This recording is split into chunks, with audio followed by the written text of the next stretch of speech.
I want to say a couple of things, and I really don't want you all to miss me before we get ready to go. My wife was here, and she was the president of the Association of Black Psychologists a couple of years ago, and she was responsible for taking about 500 people, including about 300 black psychologists, to Ghana, West Africa, for their national conference.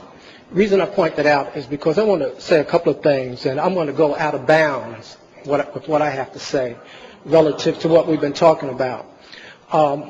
First of all, I grew up in Brooklyn, and I saw, looking back on my life, I saw about 30 of my friends die, getting shot, overdosing on drugs, any number of things that took them off the planet, beautiful brothers. So as I started to become more conscious, I looked around, I started asking this very important question. I think the most important question that I ask myself and that you can ask yourself is why? And I wanted to find out what was going on. So I began to change. I began to examine everything. I don't like to use the word critically, but I started to really check things out. So I went through a very, very serious change. Serious change. And what my wife and I did, we decided that we were going to drop out from the system. We delivered two of our 3 children at home using midwives. She didn't take any medication. We didn't go to a doctor. She talked me into doing that, but it was a beautiful experience for me to be there to help deliver our children. They were born, by the way, 2 years apart on the same day, and our oldest daughter helped us deliver our children. We also changed our diets.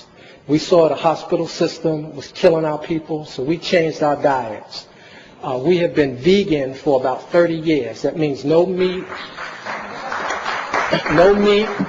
at all in any form, no dairy products, no sugar, no white flour, the same thing that Dr. Whitaker talked about. Because we understood that we were in a war, and I want to emphasize that to you. We are in a war. We left New York and went to North Carolina, and really it's on her again, we decided that we were not going to go in debt because the new form of slavery was economic slavery. We got some land, we were very fortunate, and we built our own house. We built a log house.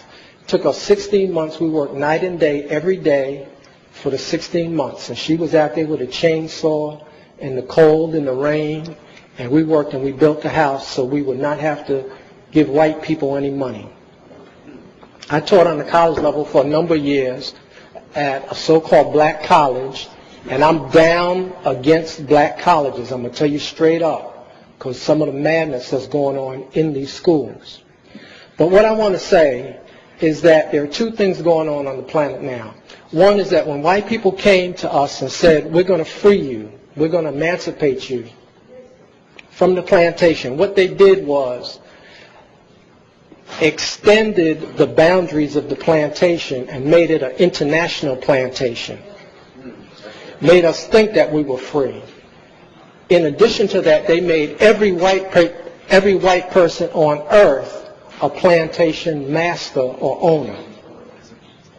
So there are 2 things in operation. We are in an international prison. It's not just in America, but everywhere we go, our people are dying. So the things that are in operation on this planet is that white people want to kill us. I want you to understand that. They want to kill you. And it has nothing to do with what the kind of degree you have, what kind of car you have, what kind of title you have, what fraternity you belong to, what religion you belong to. They want to kill you because that is part of their plan. There are any number of reasons why they want to do that. I'm not going to waste my time trying to figure out why they want to kill us. But I know that's what they want to do. And they want to do it in many different ways.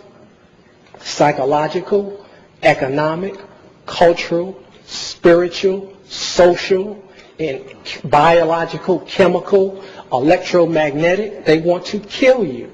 But they also want to make money in the process of your death. Now, I saw a brother when I was coming in, he was smoking a cigarette. So now he's going to kill himself, but they're going to make money off of his death process.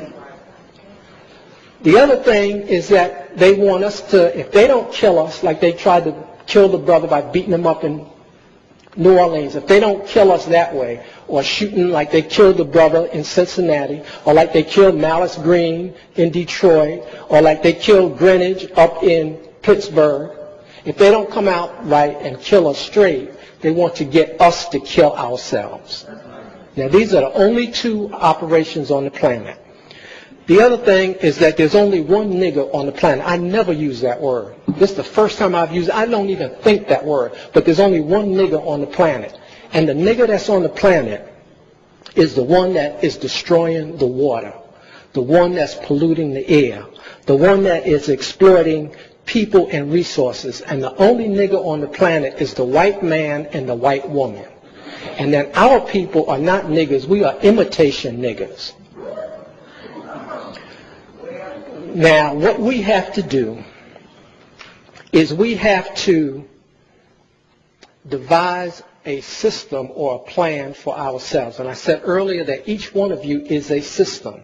And everything that you do, every thought that you think, either you are supporting white world terror domination by your actions, what you buy, what you wear, where you go, what you eat, how you use your time. You are either supporting the white people in their process of death, or you're for African liberation. It's one or the other. And if we don't use our time wisely, then we are engaging in a form of subtle suicide. Because as I said earlier, their system is still going on. They still have these images on TV that are going on. They're still warehousing our children in the special ed, giving them Ritalin. There are no jobs. We fill in the hospitals. So their system is not stopping. And then finally, I want to say that we need one idea. And we're not thinking about a solution to the problem. We're dealing with all these other things, but these are diversions from the solution to the problem.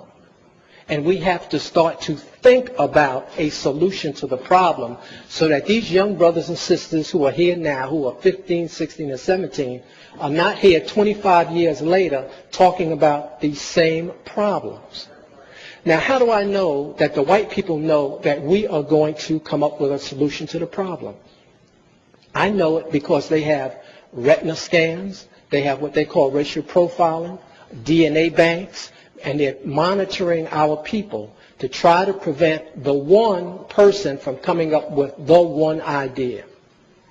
And the one idea is how we are going to exterminate white people, because that, in my estimation, is the only conclusion I have come to. We have to exterminate white people off of the face of the planet to solve this problem. Now, I don't care whether you clap or not, but I'm saying to you that we need to solve this problem because they are going to kill us. And I will leave on that. So we have to just set up our own system and stop playing and get very serious and not be diverted from coming up with a solution to the problem. And the problem on the planet is white people.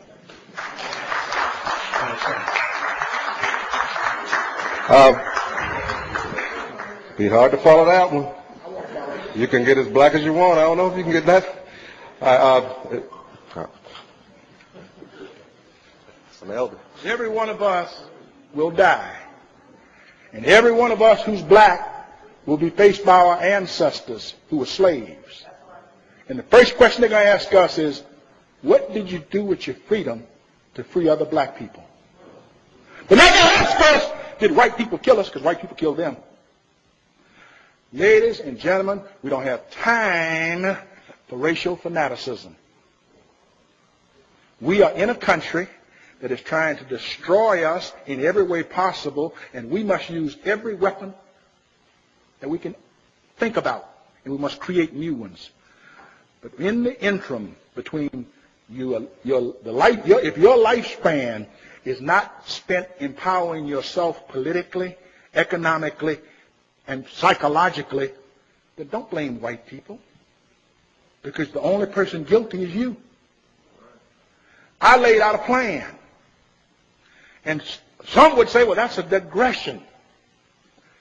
What are you doing to empower people like you. What are you doing to fight for them? Because I assure you, our ancestors who were slaves will ask you that as soon as they welcome you wherever you're going after you leave here.